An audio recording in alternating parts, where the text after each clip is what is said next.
So, in the 13 Rules That Expire article, I came across several important points that I wanted to take note of in this presentation.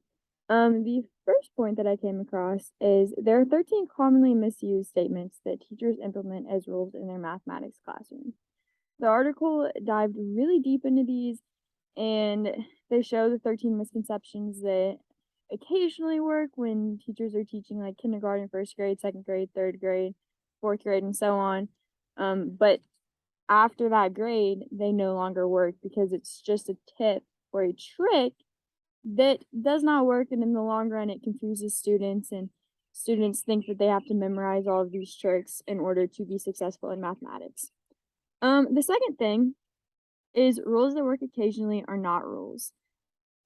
This is why the title is Rules That Expire. I made this point myself just because obviously, if they only occasionally work, you can't even call them rules, so teachers should not be using rules that are not actually rules in their classroom. The third point is rather than teaching rules that will not hold true in middle school, high school, and even college mathematics, teachers need to use precise language and accurate rules.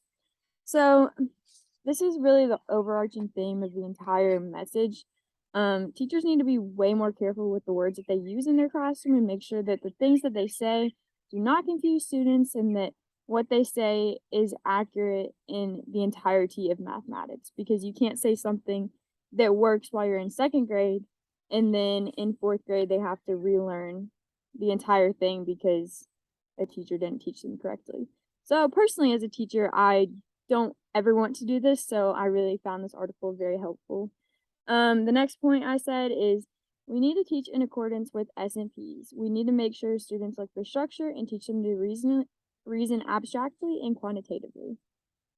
S&Ps are a huge guiding point for teaching mathematics, and they really make it clear what your students need to know by the time they leave your classroom. And we need to make sure that the language does not confuse them. And so teaching them to look for the structure in their word problems or just in the structure of the problem in general is a huge point. And lastly, I said, ultimately, we need to be very precise with our use of language in the classroom, which I've said that multiple times, but that is a super important thing to remember and very necessary in order to prevent confusing your students and to teach them properly.